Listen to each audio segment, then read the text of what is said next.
廣州作為廣東省嘅省會城市，粵港澳大灣區中嘅綜合性門戶城市，自古以嚟都係華南地區政治以及文化中心。喺廣州呢座城市之上，一直貼有好多唔同嘅標籤，例如千年商都、美食天堂、廣府文化發源地等等。但係如果要講到近10年喺中文互聯網嘅世界上，廣州最廣為大家討論同埋講笑嘅標籤，一定係同黑人有關。廣州嘅小北路、登峰街、三元里一帶嘅非洲人社區，被稱為朱古力城，又或者被戲謔為廣州嘅布魯克林。而喺廣州生活嘅黑人，亦都被網民笑稱為老廣。呢個中文互聯網嘅梗，甚至連黑人兄弟自己都玩埋。我屌你個非洲啊，老廣嚟噶。啊，老廣？屌你啊！收皮啊你！聽到未啊？真的，我操，太冷了這邊，我的天哪！我們想回廣州了。回廣州，我們想老家了，屌你啊，傻仔！屌你老母啊！驚輸。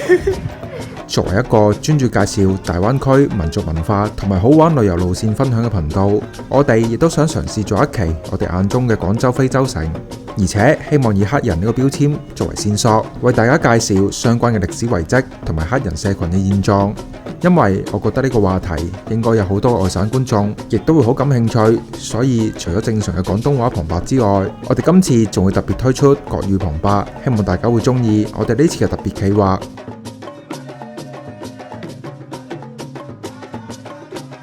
為咗做呢次廣州黑人族群探秘行嘅特別企劃，我查閱咗唔少相關嘅資料同埋研究論文，尤其感謝喺廣州圖書館中揾到嘅由彭慧女士所寫嘅《明清時期澳門黑人問題研究》一書。雖然書中主要係系統咁講述澳門嘅黑人研究，但係書中列出咗相當多關於國內外學者對於中國境內黑人族群研究嘅文章，令我做資料搜集嘅時候方便唔少。但我畢竟只係資料嘅搬運工，所以如果節目內容以及相關資料有任何嘅紕漏，都希望大家幫我留言指出或者一齊討論。另外，我亦都會喺節目嘅最後列出我今次揾到嘅相關論文同埋書籍，對於呢方面有興趣嘅朋友可以揾嚟閱讀。著名民族學同埋人類學學家凌純星教授係國內較早關注黑人問題嘅學者。根據佢嘅研究認為，古代中國境內嘅黑人人種以尼格利陀人，即係俗稱嘅小黑人為主。尼格利陀人係東南亞嘅古老人種，屬於西蒙古利亞種，即係俗稱嘅馬來人種。佢哋大約喺1萬年以前嘅舊石器時代最先進入中國嘅南方地區。人類學研究專家楊希梅教授透過對喺殷墟西北江區祭祀坑發掘嘅110具頭骨進行測量分析，認為其中嘅30具頭骨屬於海洋尼格羅種，即係我哋上面提到嘅小黑人。咁就表明喺中華文明嘅初期就有黑人到達過中原地區。不過雖然尼格利陀人擁有深色嘅皮膚同埋捲髮等嘢，同我哋今日大眾所普遍認知嘅非洲黑人類似嘅體質特徵，但係其餘非洲黑人嘅遺傳分化係數好大，所以學者普遍認為只係趨同演化嘅結果，而非血緣上有近親關係。呢啲嚟自南洋地區嘅小黑人喺我國古籍記載中有一個大家更為熟悉嘅名——昆崙奴。昆崙一詞喺古代除咗代指大家所認知嘅神山之外，仲喺地理上代指南洋地區以及形容黑色嘅物體，所以昆崙奴指嘅就係嚟自南洋地區嘅小黑人僕役。唐朝嘅中國作為當時世界上最強大嘅國家之一，亦係陸上同埋海上絲綢之路交往嘅繁榮鼎盛時期，古籍中開始出現大量關於昆崙奴嘅記載。而大家所關心嘅非洲黑人，亦都喺呢個時候出現喺古籍記載當中。嚟自非洲嘅黑人奴僕被稱為真字奴，真字係波斯語以及阿曼方言嘅音譯，意為黑奴。8世紀中葉，大食國進入鼎盛時期，阿拉伯人建立咗一個橫跨亞非歐3大洲嘅帝國，大量嘅東非黑人被阿拉伯人擄掠，作為大食國最大嘅貿易夥伴。呢啲被擄掠嘅東非黑人就作為真字奴，輾轉販賣到當時唐朝嘅中國。呢個時候，我哋嘅廣州開始粉墨登場，而今日廣州黑人族群探秘行亦都正式開始。由於唐朝同埋突厥和戰不定，陸上絲綢之路經常受阻，於是大量嘅阿拉伯同埋波斯商人、使節同埋宗教人士改由海上絲綢之路進入中國。佢哋從波斯、紅海等地出發，穿越印度洋，經馬六甲海峽北上到達南中國海。最終喺中國東南沿海嘅廣州、泉州及揚州等嘅港口城市上岸。呢啲外國商人當時被稱為番客，亦即係廣東話俚語中稱呼外國人為番鬼佬嘅由來。由唐朝開始對番客嘅管理模式係喺其較為集中嘅城市設立番坊。根據而家普遍認同嘅研究觀點，廣州嘅番坊位於廣州城南嘅珠江孤航道北岸，以如今嘅越秀區江塔路嘅懷聖寺為中心，南抵惠福西路，東以米市路為界，西至人民路，北到中山六路。大家如果翻查網上資料，就會發現呢個區域現存有好多路名，都被認為係同當年番坊相關。例如甜水巷係阿拉伯語中中國新疆嘅意思，絲書路係獅子嘅音譯，因為呢度曾經係獅子角商人嘅聚居地。又例如集甲里係阿拉伯語中小巷嘅意思。不過根據華南理工大學劉有賢教授嘅論文考究，呢啲大多數都係作村附會嘅都市傳說。佢認為比較可信嘅係仙倫巷係阿拉伯語中中國嘅意思，因為唐朝時期阿拉伯人稱中國為秦，同廣東話中嘅仙讀音類似。馬路巷亦都應該係因為唐宋時期大食人及波斯人喺呢度經營珍珠馬路而得名。阿拉伯以及波斯商人除咗帶嚟香料、珠寶等嘅商品同埋黑人奴隸之外，亦都同時將伊斯蘭教傳入中國。廣州係伊斯蘭教喺中國嘅初傳之地。我哋上面提到嘅番坊中心懷聖寺就係中國嘅第一座清真寺。唐朝貞觀年間，伊斯蘭教先賢阮國素從麥加嚟到中國傳教，喺廣州主持修建咗懷聖寺，取懷念先知穆罕默德聖人之意。懷聖寺建寺已經超過1300幾年，期間經歷過多次嘅重修，所以我哋而家睇到嘅主體建築係典型嘅紅牆綠瓦明清宮殿風格。原來正門內較純西域嘅牌匾，相傳係出自慈禧太后嘅御筆親題，表示中國伊斯蘭教源於聖地麥加，1000年嚟一脈相承，保守清真。不過就我哋參觀當日所見，舊有牌匾已被更換。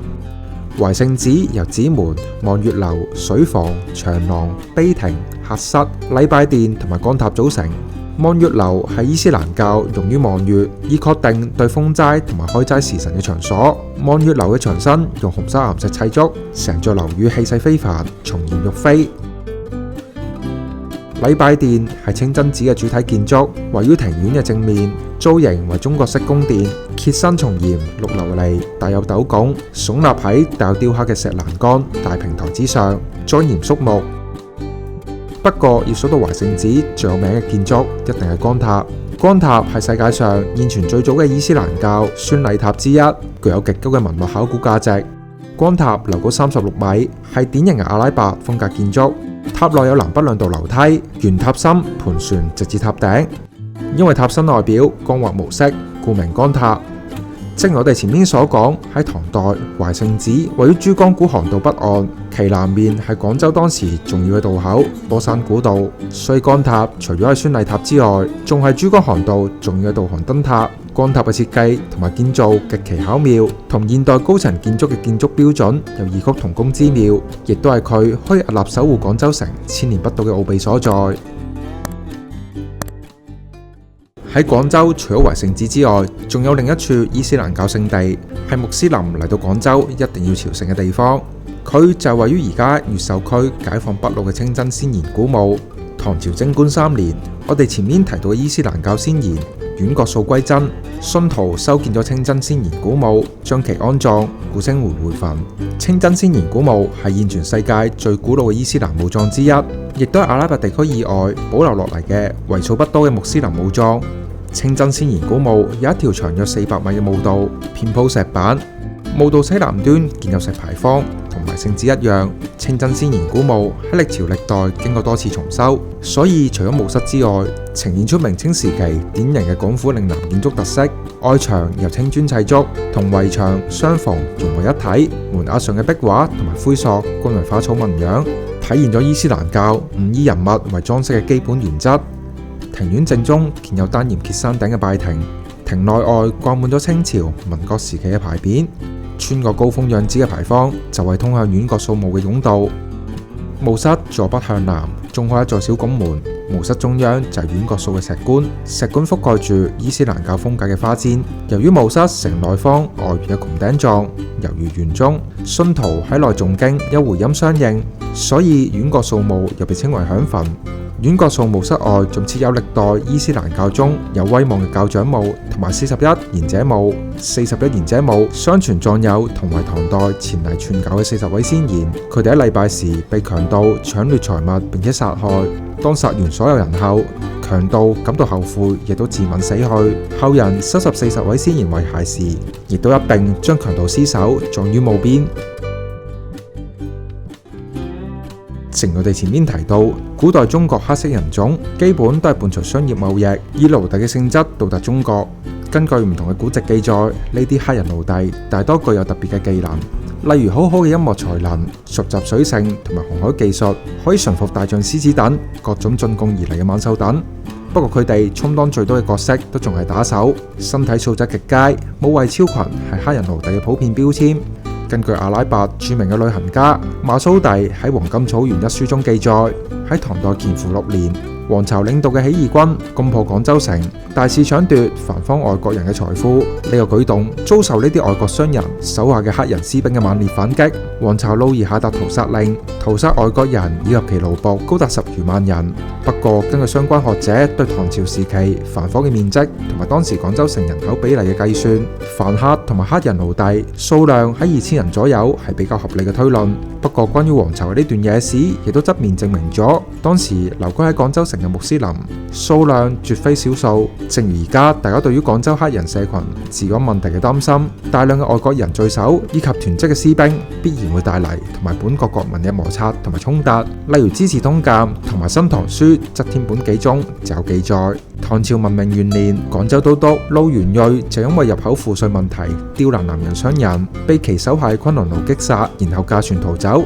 時間去到宋代，更多係黑人到達中國。除咗南洋諸國嘅黑人之外，非洲國家亦都首次派遣使節來華。非洲嘅陳壇國向宋朝進貢咗珍珠、龍腦、乳香、玻璃器、白龍、黑龍鹽等嘅物品。與此同時，因為更多嘅頻密接觸，史書上亦都首次出現咗中國人同埋黑人通婚嘅記錄。根據《宋史·外國傳三》記載，福建建溪商人毛旭由於長期喺南洋非洲黑人地區經商，娶咗一名仲保留黑人習俗嘅女子，所生嘅兒子亦都按照黑人孩子裝束打扮。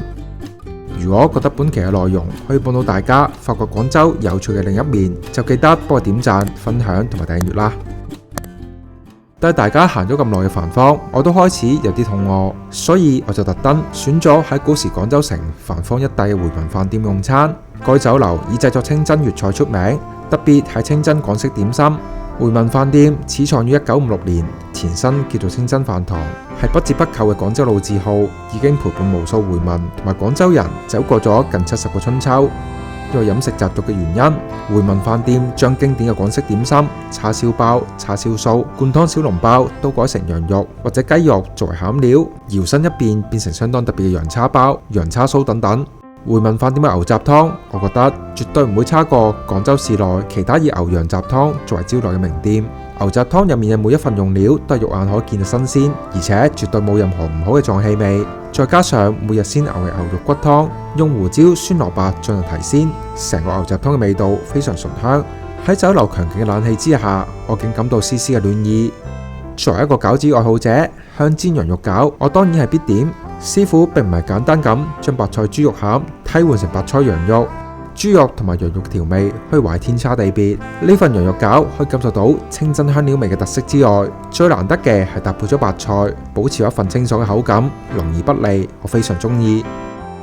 蒜蓉蒸羊排係我上菜前最擔心嘅點心，因為如果按照港式茶樓蒸排骨做法，我覺得羊排必然帶有騷味，但係呢道點心完全顛覆咗我嘅概念。羊肉非常有咬口，而且保留嘅油脂部分非常甘香，但係就冇半點嘅騷味。我非常好奇大廚係點樣做到嘅。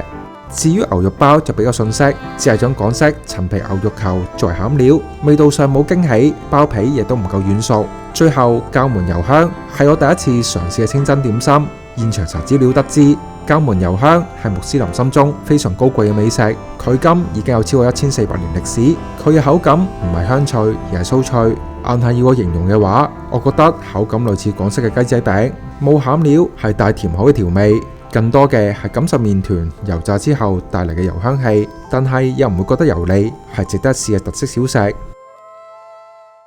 由於篇幅有限，本期嘅節目淨係介紹到黑人族群喺唐宋時期廣州生活嘅情況。下期節目我會帶大家遊覽更多相關嘅景點，除咗介紹元明清時期廣州黑人族群之外，更加會探秘大家最關心嘅而家嘅黑人社區。覺得有趣嘅朋友一定要留言或者分享支持一下。我哋下期節目再見。